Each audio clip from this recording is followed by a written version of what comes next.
Hey, Ryan. Yes, Andrew. No Man's Sky came out this week. What have you been doing in it? Walking around and looking at things, and then going somewhere else and looking around. What have you been doing? I've been flying around space, landing on planets, looking at things, harvesting minerals, flying in space, looking around at things, harvesting minerals. Yeah, looking around at things. Yeah, looking around at things. Looking around at things. Dude, there was this really cool moment that I had, though, where I saw something, and then I looked at it. Oh, sweet. I know, it was awesome. I like looking at things. I love looking at things. It's what makes us human. Welcome back to the explosion of Inventory Full, episode 45. It's Saturday, August 13th, and it's time to Inventory Full and Inventory Full. I'm your host, Inventory Full. In this weekly podcast, we talk about video games as well as what to do when your radiation suit is depleting. Okay, so I guess we'll be just going right into it. We played... Oh, yeah. No Man's Sky came out this week for the PlayStation 4 and PC. We both got it on PlayStation 4, and that seems like the smart choice. Ironically.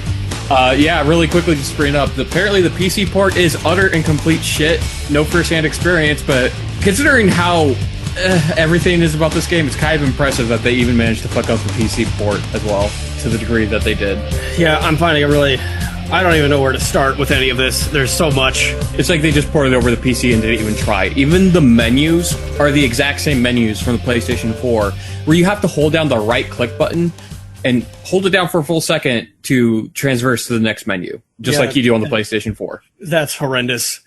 There is at least a field of view option, it seems. I actually looked that up because when I was playing the game, I was thinking to myself, I wish I got this on the PC because it would look a lot prettier, I would think. But apparently, I doubt it would run on my computer based on what I'm hearing. The main thing that bugs me about the game on the PlayStation 4 graphically is when you're flying over a planet on your spaceship, the draw distance and the rate at which it renders things is fucking horrendous, and it looks really ugly.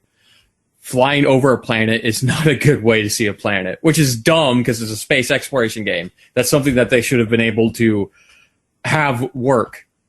The only way to really see a planet or interact with a planet at all is to walk on it. Just flying overhead is not really feasible, which is so bad. And more so when you're in space, you don't really see asteroids until they're right in front of you. Yeah. How many hours did you play the game total? I'd say 5 or 6. Okay, I got the game on Tuesday. I put about a total of 21 hours in it this week. I played it 3 days straight. Spent all of my free time, basically this work week, playing No Man's Sky. And then I played it for about 3 hours yesterday, which was Friday, and that was where I hit the burnout point and was like, yep, I think I've seen everything that's going to amuse me about this game, and I'm good.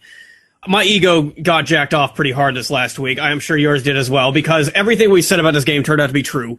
Everything about the marketing, everything about the hype. And it turned out exactly to be the kind of game I expected. An extremely simple, basic exploration game with the gimmick of being how large the universe is. It's literally Spore 2. I find it kind of irritating how people keep calling it that, though, because Spore was Spore because of how it disappointed everybody and how it didn't meet the expectations. And No Man's Sky, it met my expectations. It didn't meet anyone else's because everyone else is a fucking retard. Nate messaged me last night and asked how No Man's Sky went because he just listened to our 22nd episode about where we were saying how we were hoping to get about 10 hours of gameplay. Right. And I think last week I said I was actually hoping for about 20 to 30, and I got exactly 21 hours of gameplay out of it. So it hit the mark perfectly for me. But anyone who's expecting this to be a 100 plus hour game is going to be fucking punching their wall. I'm sure there's some people out there that went in knowing that they love these kind of games and could totally get 100 hours out of it. Most people didn't confirm from Sean Murray himself, or like even just watching the game footage. They either just listen to the hype or people let their imagination run wild. Listening to Sean Murray would not give you an accurate depiction of this game because he blatantly outright lied through omission or exaggerated and stretched the truth or just hid it away. He purposefully did not let the truth be known about this game. Like the whole, we want the players to experience it themselves. We don't want to reveal too much. He kept saying that during live footage of the game. He really should have just said, this is literally the game. What we're showing you right now, this is 100% of the game. This is all you're going to do. You're going to go to a different planet. It's going to be green instead of red. You're going to go to another planet. It's going to be yellow instead of green or red. Literally, that's all that's going to change.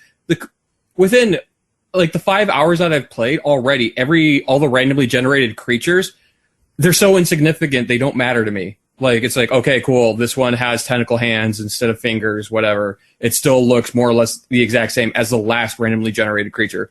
There's like 3 randomly generated creature types you can get. ones that have fucking 4 legs, 2 legs, or weird tentacle stumps. I've probably seen a floating tentacle monster on almost half of the planets I've gone to that all look identical. Yeah. There's sometimes they look like crabs, other times they just look like octopuses. You know, you've seen little prairie dogs on every planet. You've seen little like vermin on every planet. You've seen like tiger-like animals on every planet. I've only been to one planet that had giant creatures, like huge, like bigger than my space, like way bigger than my spaceship, way bigger than the structures on the planet.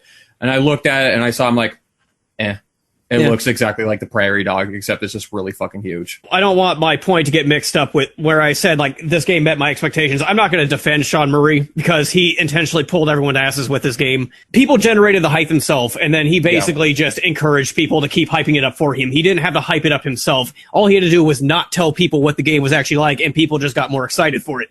And it was really obvious to anyone with a brain that's what was going on. Well, he also outright lied quite a few times, like when talking specifically about what's at the center of the universe and saying that it's big and significant when it's really not. He's done every type of lie there is, from little white lies to just flat out denying and not telling the truth at all about what the game is or what's in it. Yeah, he should hook up with Todd Howard. I had a lot of highs with this game. They were very short-lived. I knew they were going to be, but I enjoyed what there was. I enjoyed the sightseeing. I enjoyed the pleasure of, I've been on this planet for about an hour exploring caves and stuff. I kind of like it here, but you know what? I think I'll go somewhere else now, hop in my ship, fly off. That actually was always fun until I hit the 21-hour mark. I enjoyed that little bit of agency there was, just the choice to either stay or go, or to look deeper into things. And there were a lot of moments where you come up across a cliffside and you like look over a vast ocean, you see up in the sky, there's another planet above you, and you're like, I could go up there if I wanted. That was really cool.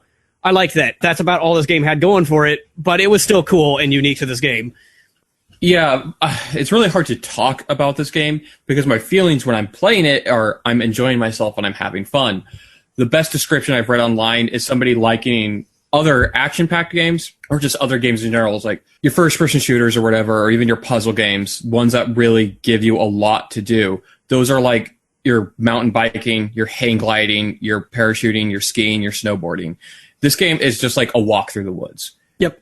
It's way more tame, so not everybody's going to necessarily like it, but it still has a point. There's still fun behind it to be had. It's just a different kind of game. But the reason why it's hard to talk about this, because when I talk about it, even in the idea that it's just a walk through the woods kind of game, it's still kind of bullshit, and there's a lot behind of it that pissed me off, and when I talk about the game, I kind of get angry about it. Yeah, I'm not going to lie when I say that. I had to intentionally try not to think about things while I played it. Because, yeah, it's very easy to see the shallowness and all the flaws of this game and what there should have been, what there could have been. Right. And just how disappointing it could be if you really got hyped up for it. I really just tried to enjoy the simple nature of land on ship, walk around. Oh, there's this thing. I'll take this. I'll walk over here. I wonder what's over here. Just that simple little carrot on a stick in front of you the whole time. Like, I just want to wander over here a little more bit. It's very plainly psychological, but I just let it do that to me because I enjoyed that. I always had that little bit of curiosity, even though I knew it wasn't going to be anything spectacular. I still wanted to see what it was and satisfy that need. The pleasure I get from this game is very similar to the pleasure I get from Fallout games and even in the Elder Scrolls games, which is I'll see it off in the distance, that little like way marker, you know, that question mark or whatever for No Man's Sky. And I'm like, I want to know what that is. You know, I kind of do the same thing in the Bethesda games, and I'll just walk towards there. I'll take in the sights and look around and see. This game is even more shallow than those, so that's literally all this game is, plus some space flight and stuff, but relaxing. It's very melancholy, the atmosphere of the game. It's nice to wander around for a while. The plant life, I think, is the most interesting looking shit. The animal randomly generated shit, that I think that's crap, but like the plant life looks cool. Look at some of the landscapes. I've seen some really cool landscapes, like one where it looked like a fucking, like a giant laser or rocket shot out like a giant hole that went through the side of something, and I walked through that for a while. I'm like, oh, this looks cool. And like you said, the moment where you're like, I'm bored of this planet, you can leave. And that's cool. You get a new randomly generated world, and that's kind of nice. Yeah, I kind of felt like that pleasure started to kind of wear off once I went to a couple really nice planets, and then I just wanted to move on. I just kept running into shitty planets, and I kind of like ran out of patience of finding the next really nice planet and wanted to keep that high up.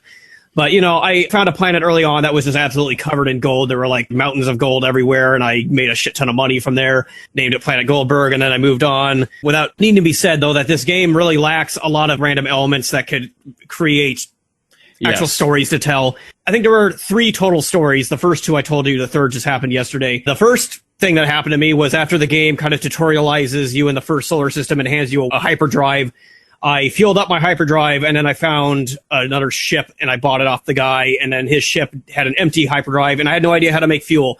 So I was just kind of left wandering around, like no idea how to build this thing, and I kind of just drifted around until I figured it out, which was worrying, but also sort of like a tale of survival in my eyes. And then after that, later, I found a crashed starship while my starship was full of rare minerals, and I had no idea by trading over to the new starship I was going to have to basically rebuild the thing.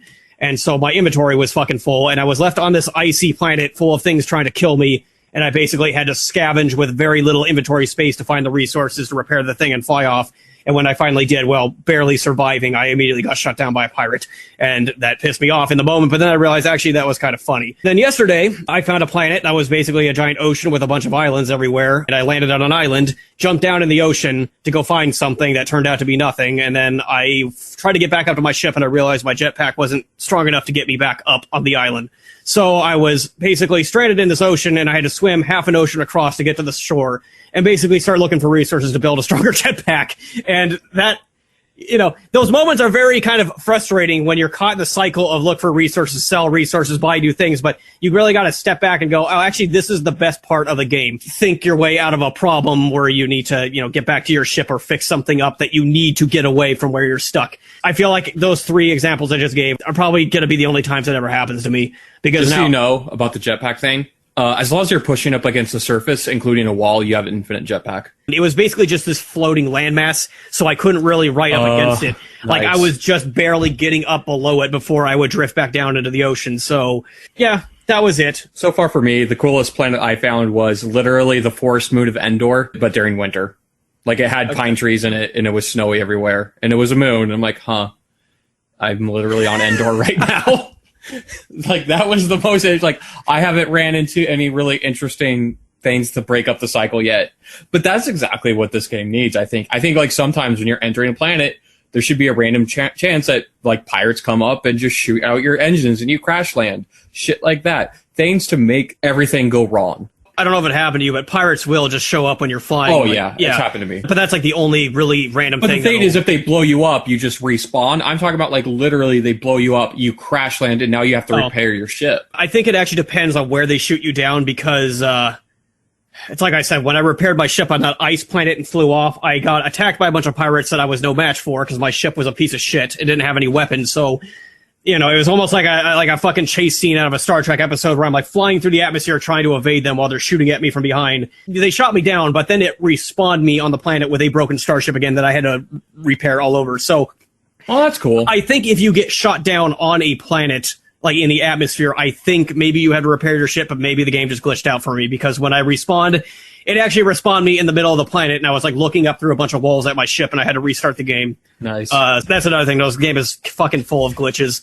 What's weird is I've played it way less than you have, but I haven't had a single crash. I haven't had any really weird-ass glitches. It only happened to me twice, I think, when I was just wandering a planet. Whenever I would go into a hyperdrive jump to another solar system, it would be about a 1/4 chance the game would crash on me. I pretty much was forced to land on every space station, every solar system to avoid the risk of spending like 10 minutes flying as far as I can and then the game freezing up on me.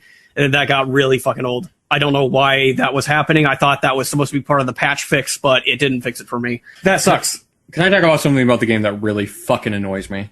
Sure. Every planet has something wrong with the atmosphere. Either it's toxic, it's radioactive, it's too cold, it's too hot. Every planet's like that, has something like that. But it's all the same mechanic. It's all the exact same fix. Like, they're... Just build a thing and it goes away. You just recharge your hazmat suit. Like, literally on all of them. It's like, so why even have it? It's like, it's just... It's just a thing, like, to keep gaining resources. It's like, it's not real gameplay. It's like a tax. Yeah. It's a walking around tax on a game about walking around. There shouldn't be a fucking... Especially on every planet, it should be a rare thing. Like, oh shit, this planet's so dangerous, I have to worry about my hazmat suit. Like, then it would be interesting. But then when it's literally every planet, it becomes really fucking annoying and pointless. The ice planets have snowstorms the same way the radioactive planets have radioactive storms, and those are like the moments where it like really turns it up on you. You gotta like rebuild your shit fast. Beyond that, like the planetary exploration, when you just go to the different kind of structures you find down there, I figured out within like 1 hour all the different kind of places you can visit. And there's very limited structures. The only real like meaningful part to exploring the planet for me was when I really needed to find somewhere to sell all the shit I had in my inventory, and I couldn't. But beyond that, what I figured out was basically try to find a trading post and stay close to that, and that's the trick. No Man's Sky, it's basically like Proteus with an unlimited landscape for you to wander. At least that's how I feel about it. I'm thinking I will probably turn it on a couple times in the future, especially if there's like an update, and just wander around for like an hour to calm down or something. This would be a great game to smoke weed to. I feel a lot like I was playing Ark and like all those other kind of games I'm playing. It's a survival sandbox game. That's it. With a really weak survival aspect. Yeah. There's a lot of just like little things about this game that really fucking annoy me though, that's really making it hard to continue on. Like I knew that this was going to be the kind of game it was going to be, but I wasn't like when you find helium or gold deposits and you literally cut away the entire bottom and now it's just like the top part is floating because they didn't put physics into the game. Shit like that just pisses me off so fucking much. It should all come crashing down. It should start rolling away. I don't know. Another thing that really pisses me off is those fucking monoliths you find, and then they present you with a goddamn text file document problem. Yeah. Like I found one that says like a chasm before you opens up, and there's unimaginable equipment that will help aid me on my journey that will make traveling the universe so much easier. But lava is dripping down and the cavern starting to disappear. And I'm thinking to myself, I'm like, this is just words. Like nothing's happening on screen. None of this is happening on screen.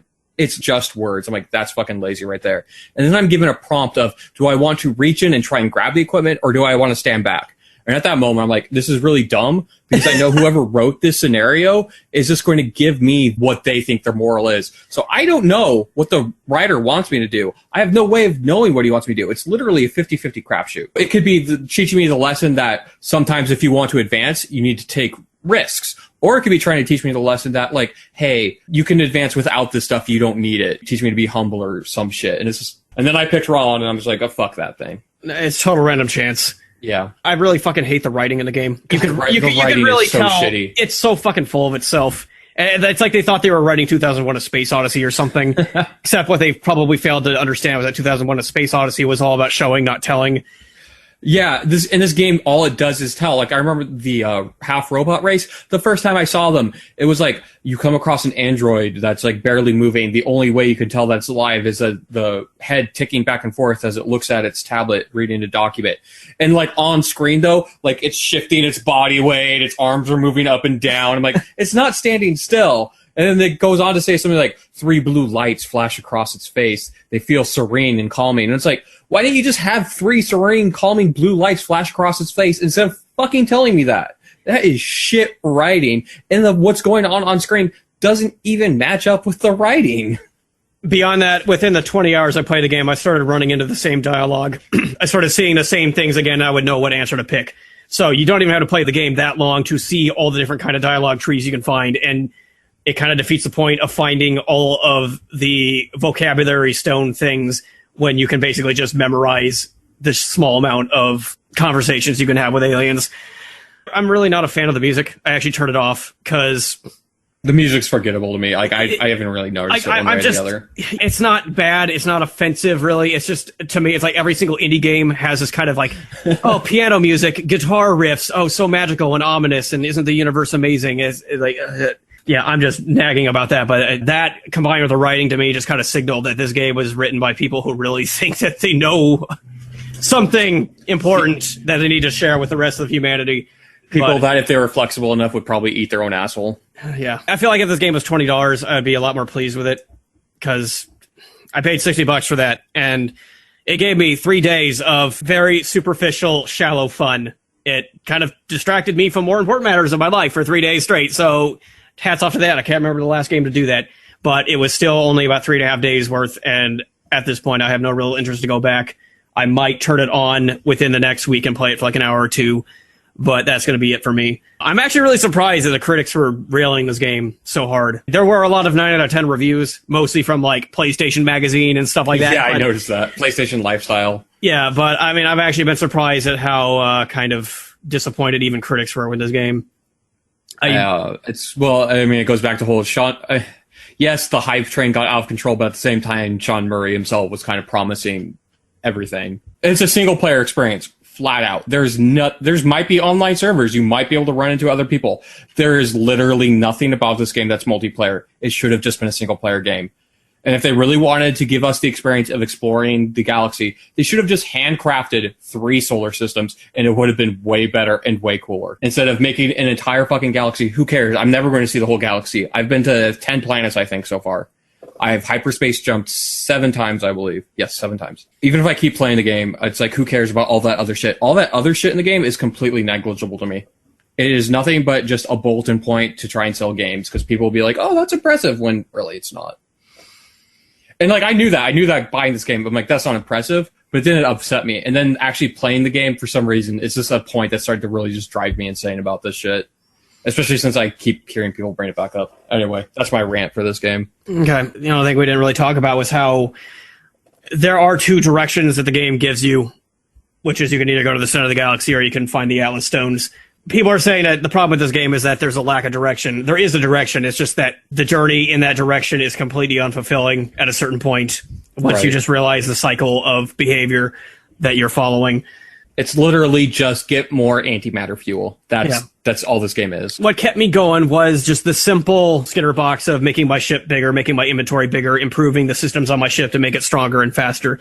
But I realized after I upgraded my hyperdrive to be able to jump 5 solar systems at a time, that's where I spent like 10 hours just repeating the same behavior in the game, and I never found another upgrade that helped me get faster to the center. I think I went from, 230,000 light years away from the center to about 1,700. Like, the first wormhole I went through shot me like 50,000 light years closer to the center. But then after that, every wormhole I went through would shoot me about 2,000 or so. Basically, it was just taking forever to make any noticeable difference in distance to the center of the galaxy, and that's where I was like, I don't want to keep playing this. It's not giving me enough interesting things to keep going, and that's kind of where I fell off with it. Right. At that point, it was just the exploration aspect of it, and I already got bored of it. I think everybody already knows at this time, what is at the center of the galaxy is just a giant notepad document that says, insert ending later. I mean, maybe that's disappointing on that front, too, but yeah. Can't wait for No Man's Sky 2, though. Oh, don't worry, they're going to fix it with updates. Oh, I'm sure. They're going to add base building. I don't know why, but they're going to do that. Yeah, that's another, like, the base building kind of goes back to what you said about how there's only, like, the 2 paths and how it's vague and shit. I think they purposely obfuscate the fucking direction you can go in space for, like you said, so you don't revisit old planets, so we don't really learn how the terrain generation in this fucking game works. Possibly, yeah. And then, so to make us take as long time as possible to get to the center of the galaxy so people give up before then to make it even more mysterious or whatever. Correct. When it's really just, there's nothing about this game to be exciting for. And to add on top of that, they want to add base building. What's the fucking point of base building? Like, in other games, sure, but this game, why? Yeah, I thought it was pointless in Fallout 4. And then, if they actually added to this game, probably going to be able to build, like, the same structures that you already find on every planet, maybe put, like, a store in it, and then fly away. Yeah, I don't know. I think, I already said it again, but I gotta reiterate it. I hate how little fucking outpost generation there is. It's one big building, or it's 2 little buildings. Yeah. Cool, yeah. Thanks. Or it's a monolith. It's been so long since a game like this has come out that hasn't been in early access, and yet it still feels like it should be in early access. Yeah. Developers and publishers know that people are getting weary of early access, so maybe they're just going to release early access games without calling them that, and just being like, no, we're just going to add updates to the game to make it better. I expect that to backfire even fucking harder than early access. Well, so. it did for this game, but I really do feel like this was an early access game that they just decided to convince people that it wasn't. This does feel like an early access title. Yes, it does. Right. Well, I think that puts the bullet in it. Yeah, if the game was 1/3 the price, I would have been more happy with the 20 hours I got with it, and I enjoyed the 20 hours I got with it, but there's nothing spectacular about this game. The hype was overrated. The marketing was ridiculous. I'll congratulate them for pulling a fast one over the legions of retards who believed that this game was going to be a god game. Hopefully they're smart and never make another game and just cash out and live happily ever after. Yeah, that would be advisable.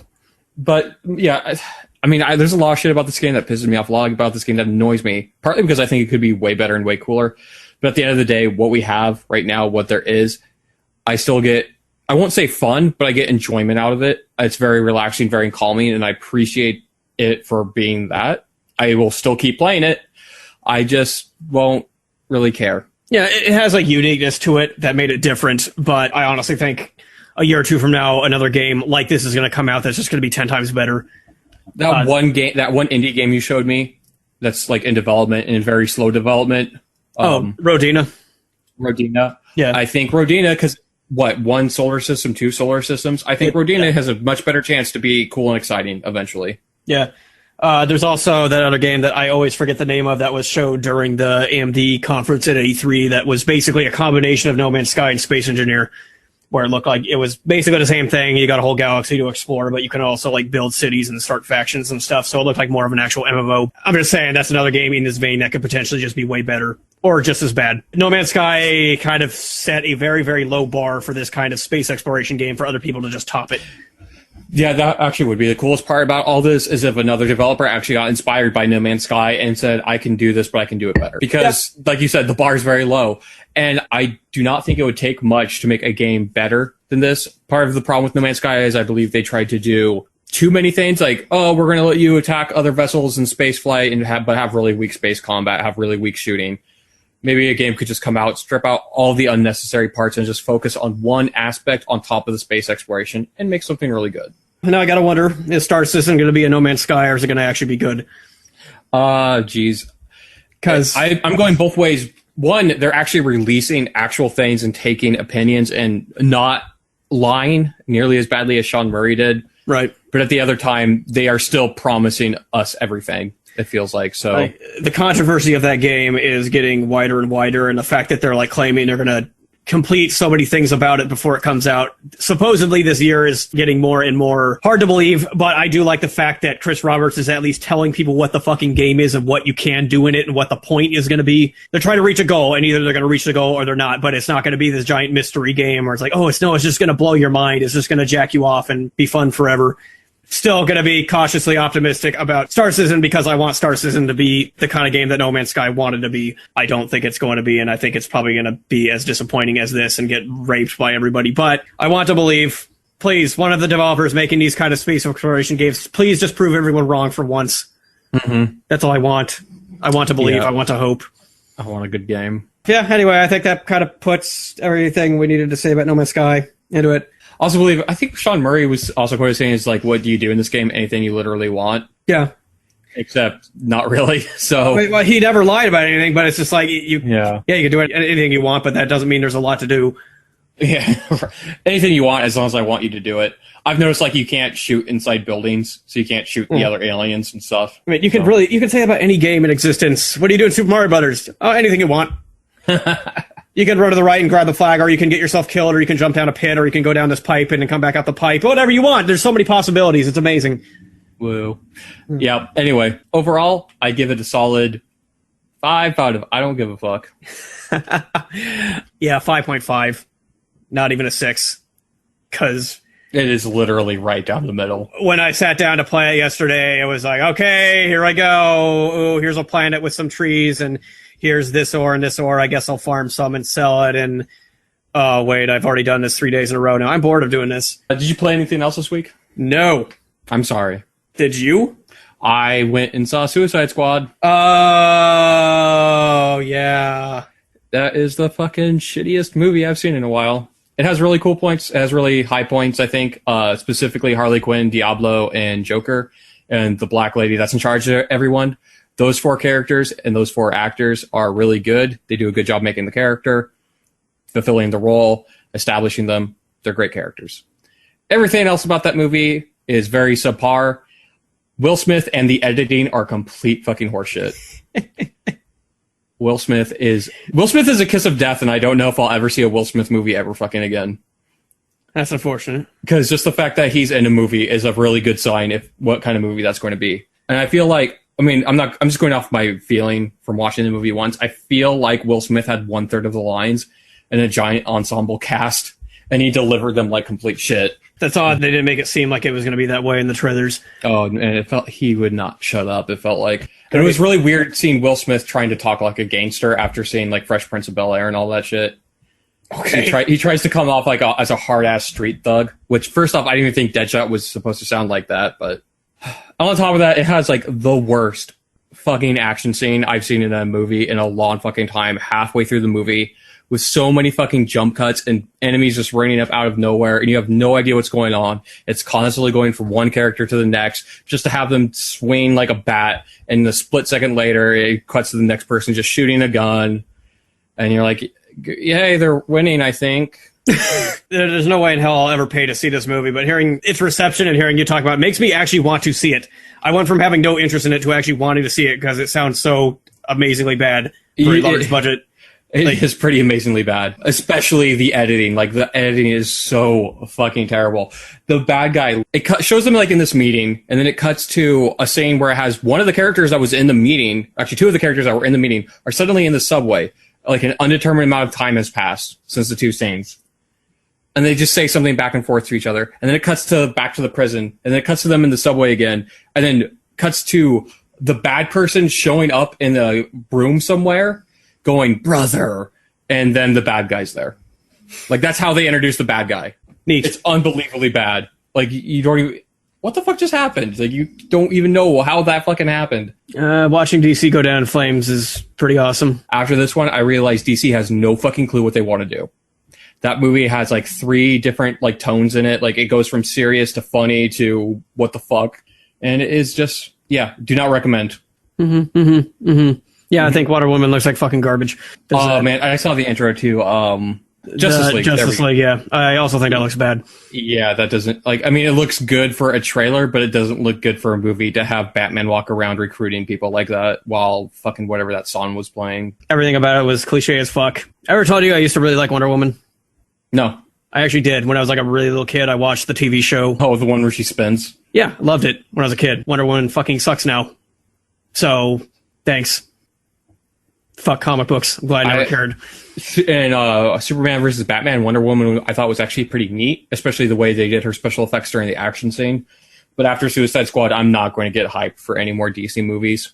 I just don't care anymore. I guess as we're kind of talking about movies, film, I was planning to save this for the end of the podcast, but I kind of want to talk about something.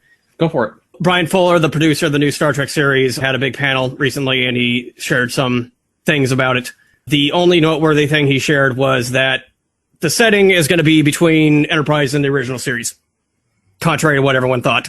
It's actually going to be based 10 years before Kirk became captain of the Enterprise, so right before the original series. No one was talking about this. No one seemed to care, even though that was like the only aspect that mattered out of everything he talked about at this panel, because the 2 other things that he talked about that everyone did care about was that the lead protagonist of the series is going to be a woman, and that it is also going to feature a main character who is a gay male. Okay. And why do I care? Because everyone else does. It matters.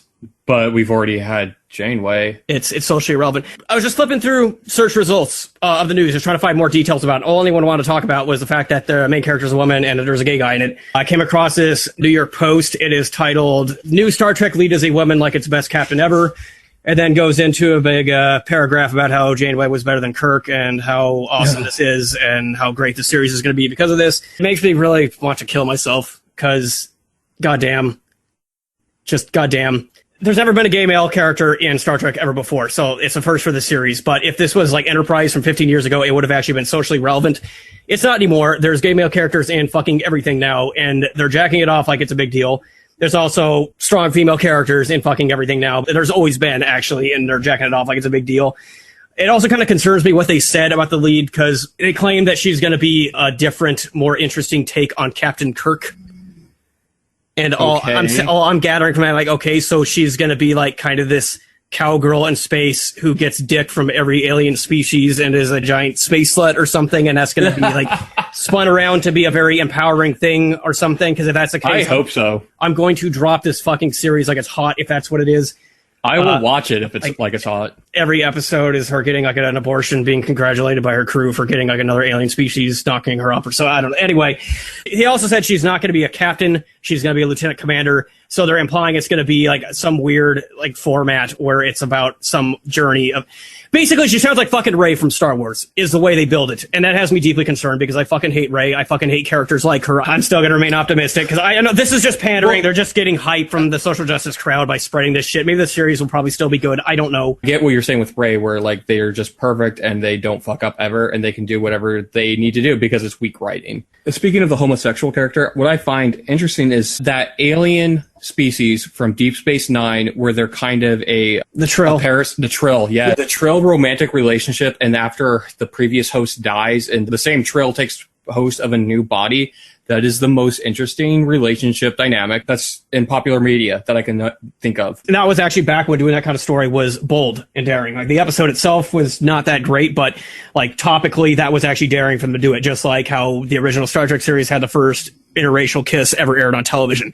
So Star Trek used to do these things back when it was risky to do them.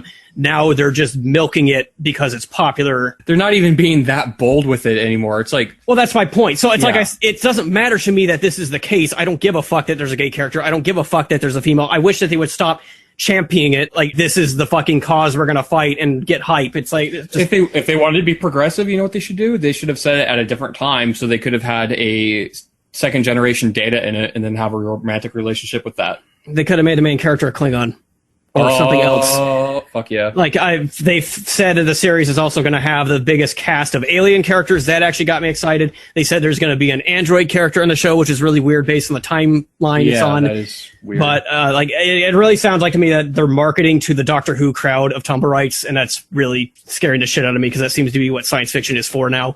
I don't want that. To top it off, the way he closed the panel, I tried to find like a video of this. I couldn't find it. Fuller kind of went on this big speech about like how fucked up everything is in America today and how much controversy there is. I want everyone to just hold hands and think about the future and how hopeful we can be and how great the future can be for human society if we just peace and love and blah, blah, blah, sing Kumbaya and walk out the door being optimistic. Star Trek is meant to be an optimistic future where humanity works together and puts aside our differences. But I'm starting to worry you're going to take that and try to shove modern political agendas into this fucking series, specifically agendas that he believes in, and just basically use it as a fucking vessel for himself. Star Trek has always been political, but it's always analyzed multiple sides of politics, and I'm really worried this series is just going to be really one-sided and just shove agendas down everyone's throat. But beyond that, I also wanted to make note, what brought humanity together in the Star Trek franchise wasn't everyone just deciding, oh, fuck it, let's all get along. It was Zefram Cochrane building a warp drive out of a nuclear missile and flying it into space. And he didn't do it because he had an agenda to bring the human species together. He did it just to do it. And then the Vulcans took notice and they landed on Earth. And then humanity met the Vulcans, and the Vulcans kind of guided humanity to a new future. And on top of that, Zefram Cochrane was this really vulgar, sleazy, alcoholic, disgruntled douchebag. And that's what First Contact was all about, was how he was kind of regarded as like this big historical hopeful future, but he turned out to just be like this average Joe guy that everyone would call a white cis male pig in modern society. So I find the whole thing very ironic. You should watch First Contact. It's really fucking good. I do think it's on Netflix, so... You really seriously watch it. Watch it next week. Watch it and then go see Star Trek Beyond and throw up in your mouth. I'm worried Star Trek's going to go the route of Star Wars. It's going to be a pandering circle jerk to the biggest audience they can find. And yeah, also beyond that, you know, since it's based between Enterprise and the original series, and it has the title Star Trek Discovery, and it's going to imply some sort of conflict with Klingons. It is literally the fucking series I was writing 7 years ago. So it's going to be great. When this comes out, I'm going to compare notes from what I was writing to this, and my series is actually going to be objectively better. Yes, it is. I do have to give them accolades, though, for the fact that their gay couple is going to be two dudes instead of two chicks. Because I've noticed that most series that want to have a gay couple, like, just do lesbians. It's way safer. Well, make them both attractive. That's how it started. You could get away with that because, you know, men would fucking jack off to that. Now that, you know, homosexuality is very prevalent in society, it's acceptable to do that. Shows like, I think The Shield is the earliest one I can think of that had just like a full-blown gay character in it doing gay shit on camera. And that was like 10 years ago. No, longer than that. That was like fucking 15, 20 years ago. It's the first for the series, and that's fine. But why does pop culture have to fucking masturbate to this shit and make it all about that? I want to know more about like the actual setting and what's going on in the universe and the actual themes of the universe and the conflicts that are going to be happening within it. I'm going to laugh out loud if it turns out to be the exact story that Star Trek Axanar is telling that fan film, because it's based exactly at the same time point. That's the real reason why they put in all those cinematic rules, is so they could just rip off Axanar. Totally. I honestly think they looked at Star Trek Axanar like, you know what? Actually, that was a really good idea. Let's sue them and then make that. Brian Fuller claimed that they're not doing that, but it is based around like kind of this same point where the Klingons were starting to have a lot of tension with the Federation. Shit. So that's what EA should have done. They should have let those guys make Battlefront 3, have it released, then sue the fuck out of them, and then just re-release that. I think I've vented my frustrations on this guy. It's going to be very fascinating to listen to this like a year from now once the show is out and I have like a complete opinion on it. Either it's really good and I feel bad for getting pessimistic about it, or it's even worse than I expected. And then I was like, yeah, I called it again. Is that dog snoring in the background? Yeah, that's Pepper. God damn, that dog is loud. I can like hear everything about his breathing. But anyway, let it go. It's fine. It's like our show mascot. I'm ready for some news if you are. I have exactly one really small thing. Okay, lay it out. Brian Lee O'Malley, writer of Scott Pilgrim, released a tweet. The exact quote is, "My number one goal in life is to get the Scott Pilgrim video game re-released. Give me time."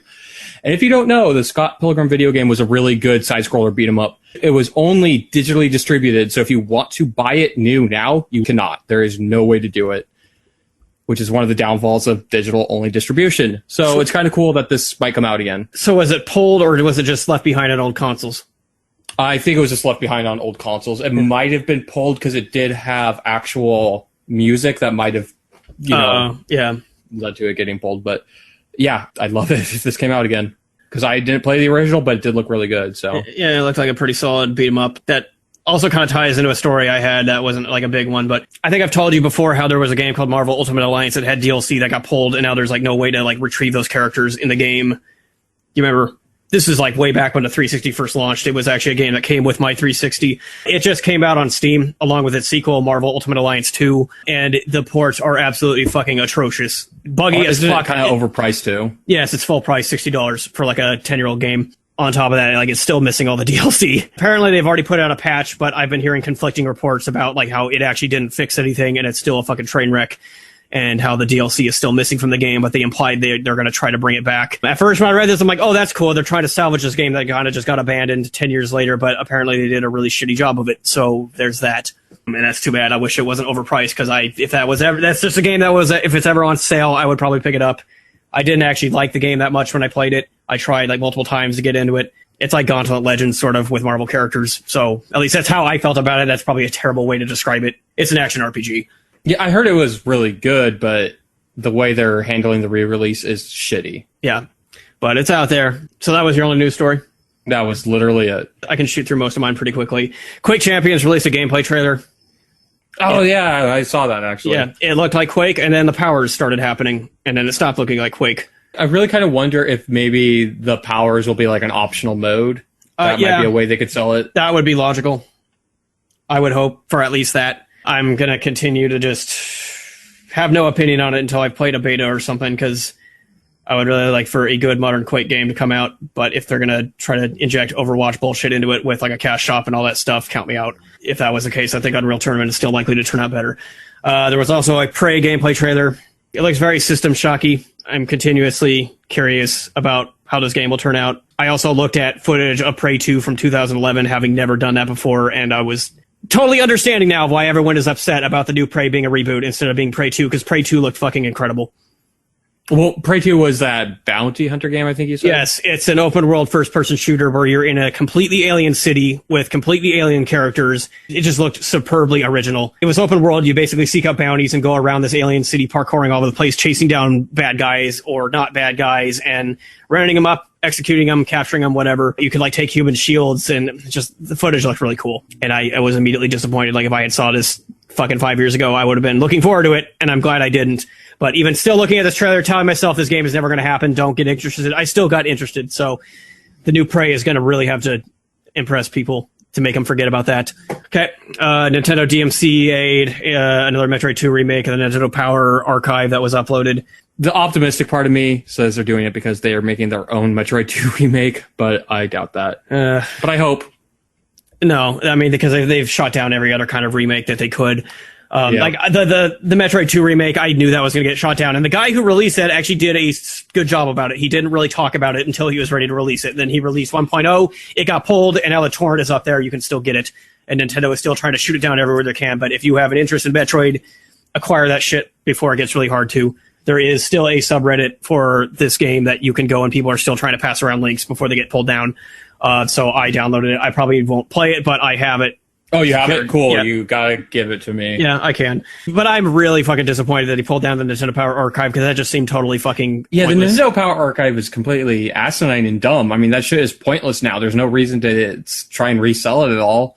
Why not just have it up there for fuck's sake, for nostalgia's sake? Yeah, I was really happy when it went up. I went through and looked through a bunch of old issues that I remember getting, and I had some fucking memories arise from receiving Nintendo Power when I was a kid, and be like, "Oh, the GameCube got announced! Holy shit!" and just stuff like that. The Game Boy Advance, and but yeah, I just scrolled through it a bit, thinking, man, I should probably just torrent all these in case they get pulled, but that's a lot of data. I probably shouldn't do that. It'll take a long time too. And I turned on my computer the next day, and it's gone. So I'm like, yeah, great, awesome, thanks, guys. Nintendo has been doing a lot more to make me dislike them than like them recently, and now people are going to be a lot more skeptical of the NX because of it. They're kind of digging their own grave the more they do this shit. God damn it, you guys. Anyway, I remember when I was a kid, I had caught a couple Nintendo Power magazines from like the Nintendo and Super Nintendo era, and I just loved flipping through them and like reading about games, like strategy on games that I never even played, and just imagining what those games were like. Before I ever had like an actual console, back when I only had a Game Boy, I thought Super Mario 64 looked incredible, and I played it a couple times at Toys R Us. My parents got me a player's guide, and I just stared at that player's guide all the time. That was basically how I played Super Mario 64. In my little kid mind, it felt like over a year, but it was probably just a matter of months until I actually got an N64 for my birthday. By the time I got that game, since I had studied that player's guide front to back, I just crushed it. But yeah, I did the same thing as you. That's something that children of today's world will never get. Unless watching Let's Plays is the same thing, which it kind of probably is to them. Yeah. So this just came across my attention yesterday. Quantum Break, the Xbox One exclusive that got brought to Windows 10, just got announced for Steam. It's going to be coming to Steam on September 16th, I think, something like that. September 26th, sometime next month. And that's a pretty good sign that Microsoft's plans to get everyone on Windows 10 is probably going down in flames. Because I'm pretty sure this was not their intent to release this on Steam. I know Phil Spencer did say in an interview with Giant Bomb that they are not ruling out the possibility that the more third-party developed games like Scalebound and whatnot won't come out on other platforms on PC, but I'm pretty sure that was their way of just saying if this goes bad, we'll do it, which is probably the case with Quantum Break. And I actually kind of wanted to play Quantum Break despite the mixed reception it got, so I'm glad that's coming out in Steam, and I can actually play it now. I don't know a lot about Quantum Break. What was wrong? Why was it mixed? It's like half movie. Basically, they like filmed a bunch of actual television episodes that go between the gameplay missions in the game. It's very narrative driven, but when it comes down to it's just kind of a very underwhelming third person shooter. Unless you really dig the kind of story it tells, which that seemed to be like the on or off switch for most people. There were a lot of people saying it's just kind of one of those stories, but I don't know. I'm not really sure. It just, to me, it looked like a very underwhelming Max Payne sort of shooter. It's made by the Max Payne devs, and that's kind of why I cared about it. It allows you to like freeze time and stuff, but it just looked like it opened the door for a bunch of really bullshit mechanics where like you go up against enemies that can evade your time control powers and just lots of like stupid shit like that. But I don't know. I do want to play it and find out for myself. So if that game ever hits like a $20 price point, I'll probably pick it up on Steam. It'll be on a PC, so it'll look nice in theory. It is funny though, because they said this game was going to be using Windows 10, DirectX 12 exclusive hardware, so It wouldn't be possible. And this game is compatible with Windows 7 on Steam. So basically they were just lying to make it seem more impressive, but then when this game sold like shit, and they want to get more sales by opening up the market. Oh, okay, we can play it on other systems, it's fine. They're always full of shit when they say this game will only be playable on Windows 10 because it's just going to be that amazing. Yeah, nothing new there. I think this is the last story I saved. This is actually a game you probably know more about than me, but it was just an interesting story. We talked about Black Desert Online before. They apparently just made a change in the game where there were items exclusive to their cash shop that they just made tradable in their normal game economy, and this has pissed their players off because now people can just buy really expensive items and sell them in the economy and get tons of fucking money and just basically become rich.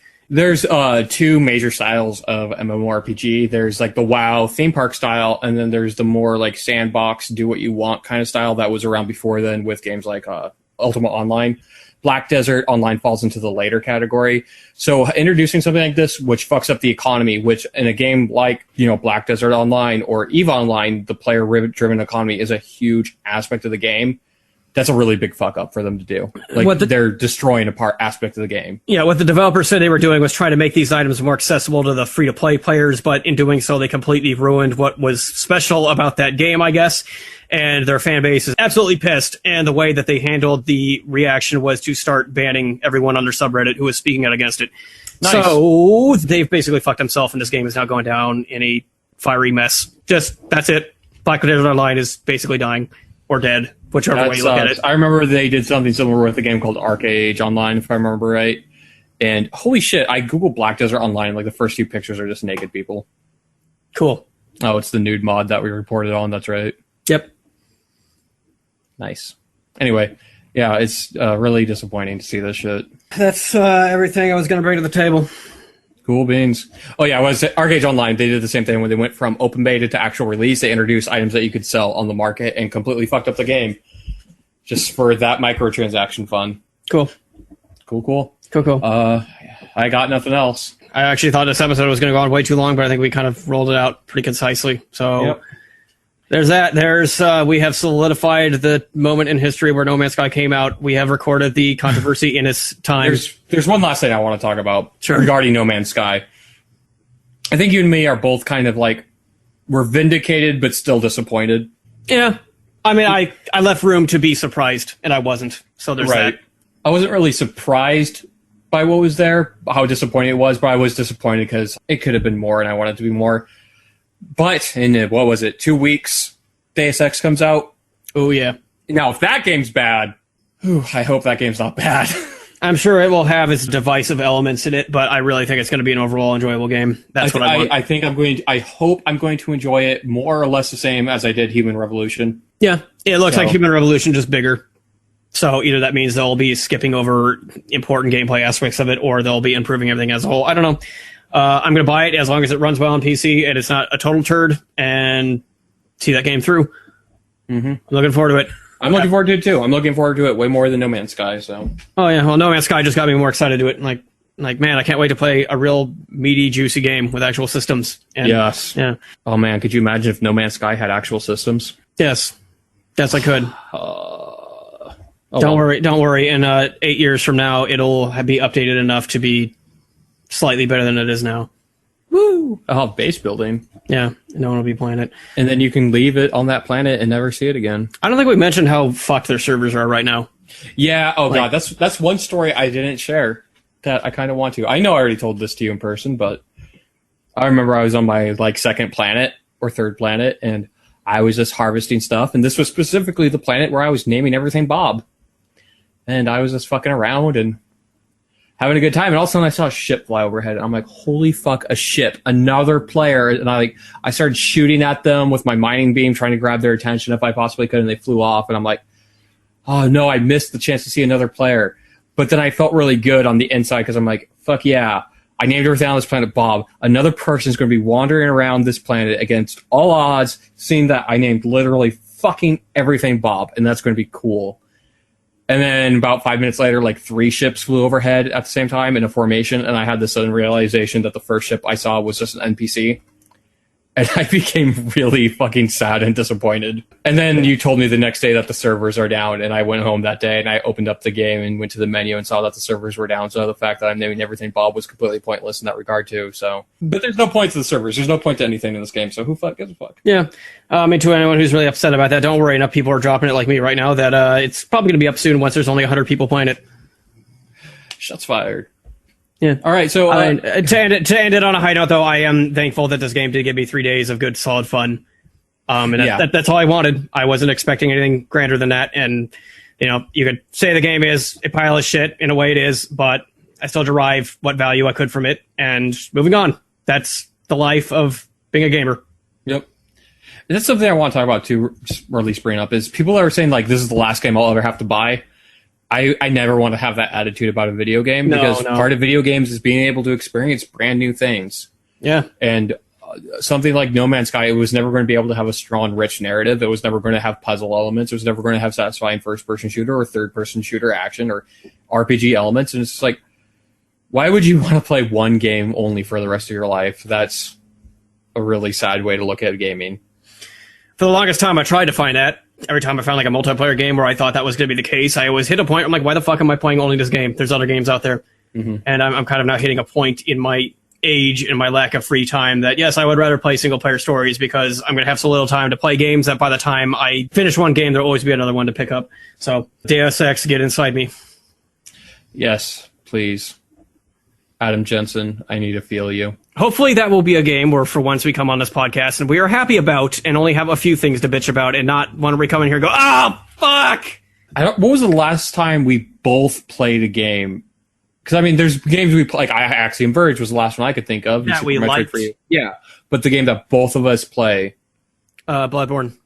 Oh, I think. Yeah, I think you're right. Bloodborne. I mean, we both played StarCraft 2, but we hated it. So, well, I mean, hated the story. Yeah. But I mean, if you're talking about being positive, we played Dead Space and Bloodborne. That was it. I need Bloodborne 2. You know what we should do once we're done with Deus Ex is maybe play Dead Space 2, if you're up for it, because I think I could go for that. But we'll just see how fall is coming. Our next December arc is going to be coming up, and we know how that went. You know, funny story. So I was re-listening to our first 12 episodes and trying not to throw up in my mouth. I noticed right around episode 10, right at the end of it, one of us, I don't remember what it was, we made a very self-depreciating joke, and that was kind of the moment where we finally kind of hit our sense of humor for this podcast and stopped being completely emotionless drones. And the episode after that was kind of, you know, up and down. And then episode 12 was where I got really fucking sick and had a really sore throat. And I was just really bitter and annoyed through that entire thing. And ever since then, we've kind of had this tone that we've had. So all it took was just a month of misery for us to finally become unique. Woo! So by the time we get around next December and we descend in even more hell and even more disgruntledness, this podcast should only in theory get even more distinctive. So looking forward to it. Do you hear that, fans? We're going to get better for you. And by better, we're going to get even more bitchy and whiny. And by fans, I mean fan. Fan. Hi, Nate. Hi, Nate. Keep carrying the flag for us. We appreciate you, buddy. I hope you enjoyed us talking about No Man's Sky, and we'll take that opinion with you throughout your life, and it will do you well. If you've enjoyed this podcast or any of our podcasts, please seek help, and sincerely, thank you. Also, Sean Murray, seek psychological help. I do believe you have a disease known as pathological liar. And the people who are still convinced that No Man's Sky is the best game ever and won't let it down, well, to the friends and family of those people, maybe find some help for them. Be prepared to be encouraging, because it's going to hurt. You can subscribe, stream, or download our podcast via the RSS feed on explosionofhappiness.com. You can find it on iTunes or stream our content through YouTube under the channel Explosion of Happiness. If you have a Twitter account, you can follow my personal Twitter, GroundTake, where I'll be forwarding our uploads to as well. That's it. Cool beans. See you next week. Until next week, goodbye. Thing. Here. Bye-bye. Whatever.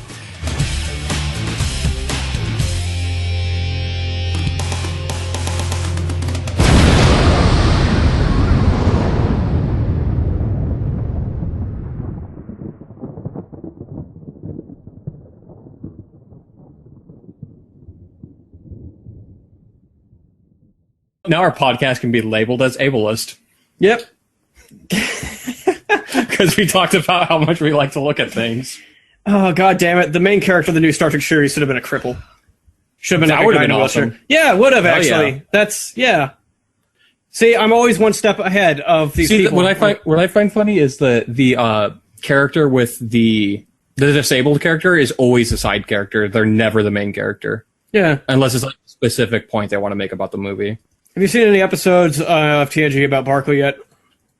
No. The idea was the cast was already so perfect that they made a character who was like more representative of what actual Star Trek fans are like. So, That's another thing that I guarantee you this chick is going to be hot, or at least look like Janeway, where she looks respectable. Like for her age, Janeway still looks really good. I mean, I'll say this: maybe we'll have a female protagonist who's not a piece of shit.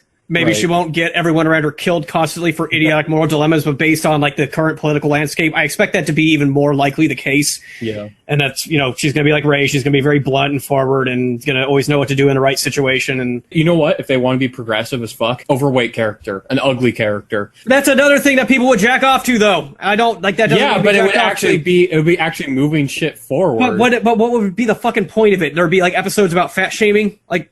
Who gives a shit? No, just no point to it. Just have it be a thing. Yeah, but that's what makes it relevant. Like, why have something unappealing when you can make it appealing and that makes no difference either way? Because that's the point. You don't understand. Oh, it's progressive. Okay, you know what? You're right. I'm an idiot. I understand now. I've been awakened. Thank you for opening my eyes. You know what? This female protagonist is gonna get naked one episode and she's gonna have a dick. That'd be progressive. I would not be surprised. Star Trek is for Star Trek fans, and most of these fans are going to be like, is this going to be an echo chamber for opinions? Yeah, that's what I felt like. What bugged me about how Brian Fuller was like, hold hands and go out and think about how like great the future could be if we all just get along. Like, is this show going to be for fucking babies? Because that's what he sells. Like, he sounds like he's selling it to a bunch of fucking Tumblr babies. Oh, peace and love and optimism. Just be optimistic. Fuck everything else. Fuck science. Fuck critical thinking. Just be optimistic. That's all that matters. If that's what this whole show is going to be, I'm going to get fucking sick of it really fucking fast. Honestly, like I said, if they establish an audience of Doctor Who fans, it's going to be that. It's just going to be a bunch of, oh my god, oh, this character's so hot. Oh my god, should hook up with this character.